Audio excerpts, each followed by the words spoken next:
Sehat walafiat. Saya telah menghadap ke bawah duli Yang Maha Mulia Seri Paduka Baginda Yang di-Pertuan Agong pada jam 12.30 tengah hari tadi di Istana Negara. Dalam sesi menghadap tersebut, saya telah menyerahkan warkah peletakan jawatan saya sebagai Perdana Menteri dan seluruh jemaah menteri di bawah perkara 434 Perlembagaan Persekutuan disebabkan saya telah kehilangan kepercayaan majoriti ahli Dewan Rakyat. Ini bermakna saya dan seluruh ahli jemaah menteri telah meletakkan jawatan. Walaupun saya pada awalnya mencadangkan supaya keabsahan saya sebagai Perdana Menteri ditentukan di Parlimen, namun 15 ahli Parlimen UMNO telah menarik sokongan pada saya dan cadangan kerjasama rentas parti yang saya kemukakan telah ditolak oleh parti-parti pembangkang. Jelaslah saya telah kehilangan sokongan majoriti.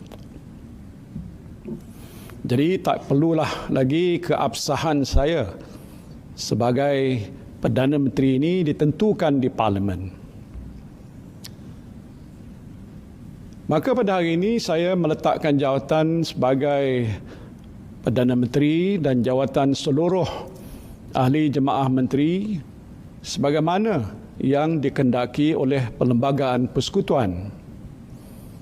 Perkara 43.4 Perlembagaan Persekutuan menyebut, dan ini saya petik, jika Perdana Menteri tidak lagi mendapat kepercayaan majoriti ahli Dewan Rakyat, maka Perdana Menteri hendaklah meletakkan jawatan jemaah menteri. Ini kehendak dalam perlembagaan dan saya mesti patuh.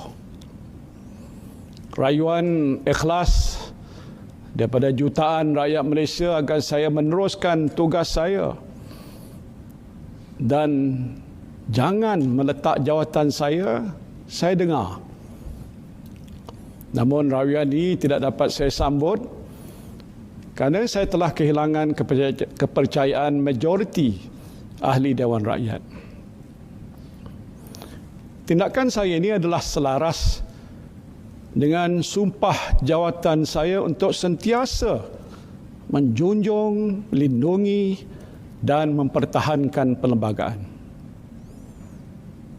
Saya telah melakukan pelbagai ikhtiar hingga ke saat akhir untuk nak menyelamatkan Kerajaan Perikatan Nasional setidaknya sehingga selesai tugas menguruskan pandemik, program vaksinasi dan pemulihan ekonomi. Tetapi saudara-saudari sekalian, ikhtiar ini tidak berhasil disebabkan ada pihak yang rakus untuk merebut kuasa daripada mengutamakan nyawa dan kehidupan saudara-saudari sekalian. Bagi saya, apa yang berlaku ini adalah ketentuan Allah Subhanahu wa Ta'ala yang merupakan satu episod dalam sejarah perjuangan politik saya. 6 tahun yang lalu saya dipecat daripada jawatan timbalan Perdana Menteri semata-mata kerana saya mempertahankan prinsip untuk tidak berkompromi dalam kes penyelewengan 1MDB. Saya berjuang dan saya juga berkorban. Akhirnya Allah Subhanahu wa Ta'ala mengangkat martabat perjuangan saya sehingga saya diberikan amanah untuk memimpin negara ini sebagai Perdana Menteri. Alhamdulillah. Namun telah ditakdirkan, saudara-saudari, pada hari ini adalah hari terakhir saya sebagai Perdana Menteri dan saya redha dengan ketentuan ilahi ini. Sesungguhnya jawatan yang telah saya pikul ini bukanlah suatu kemegahan. Ini datang dengan suatu bebanan tanggungjawab yang amat berat. Saya memimpin negara, saudara-saudari tahu pun, dalam keadaan krisis kesihatan dan ekonomi yang tak pernah berlaku dalam sejarah negara kita dan dunia sebelum ini. Dan pada masa yang sama saya terus digugat dari segi politik. Saya boleh mengambil jalan mudah dengan saya mengorbankan prinsip saya untuk kekal sebagai Perdana Menteri. Tetapi saudara-saudari sekalian, itu bukan pilihan saya. Saya tidak akan sekali-kali bersekongkol dengan kumpulan kleptokrat. Saya sekali-kali tidak akan mengganggu kebebasan badan kehakiman, apalagi membelakangi perlembagaan persekutuan semata-mata untuk terus kekal berkuasa. Saudara yang saya kasihi sekalian, saya ingin mengambil kesempatan ini untuk memohon keampunan daripada saudara dan saudari atas segala kehilafan dan kelemahan saya sepanjang saya menjadi Perdana Menteri.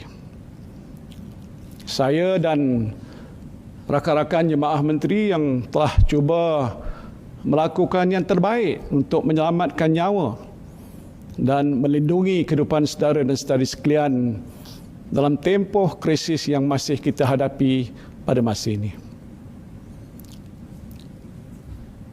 Namun sebagai manusia seperti biasa pastinya ada salah dan ada juga silap di sana sini. Jadi saya memohon ribuan ampun dan maaf.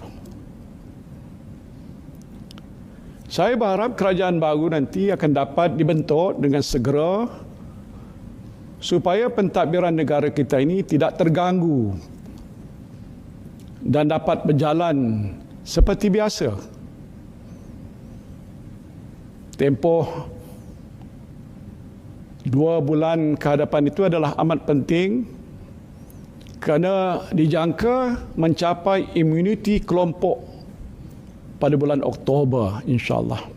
Ini telah pun saya sebutkan dalam beberapa hari yang lepas. Segala perancangan yang telah pun digariskan dalam pelan pemulihan negara tidak boleh terbantut. Sektor-sektor ekonomi perlu dibuka semula untuk kita pastikan ekonomi negara kita dapat pulih dengan segera dan rakyat dapat menjana pendapatan untuk menyara diri dan keluarga. Justru momentum pelaksanaan program vaksinasi tidak boleh terganggu. Rekod kita mencatatkan jumlah vaksinasi harian antara yang tertinggi di dunia dan ini mesti dikekalkan. Jangan bimbang, saudara-saudara sekalian, Kabinet saya telah pun menempah lebih 87 juta dos vaksin untuk penduduk negara ini yang melibatkan perbelanjaan sebanyak 4.36 bilion ringgit. Ini satu peruntukan yang amat besar. Dan jumlah ini adalah lebih daripada mencukupi untuk saudara dan saudari sekalian warga rakyat Malaysia. To all my fellow Malaysians, you don't have to worry. My cabinet has ordered more than enough vaccine for all of you. And if the vaccination program goes well, all of you will get vaccinated by the end of October, inshallah. And I hope the new government, which takes over the administration of this country, will take a good care of all of you, because it is the only things that I care about, and I care for you all the time, always. Saya sentiasa prihatin dengan nasib saudara dan saudari sekalian Kerana saya anggap saudara dan saudari sebagai anak-anak saya sendiri. Tak tahulah ada yang panggil saya Abah. Terima kasihlah.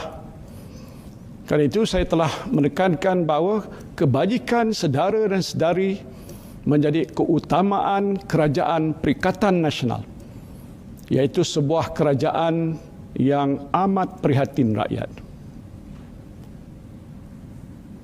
Saya optimis bahawa negara kita akan dapat keluar daripada krisis pandemik ini dalam masa yang terdekat.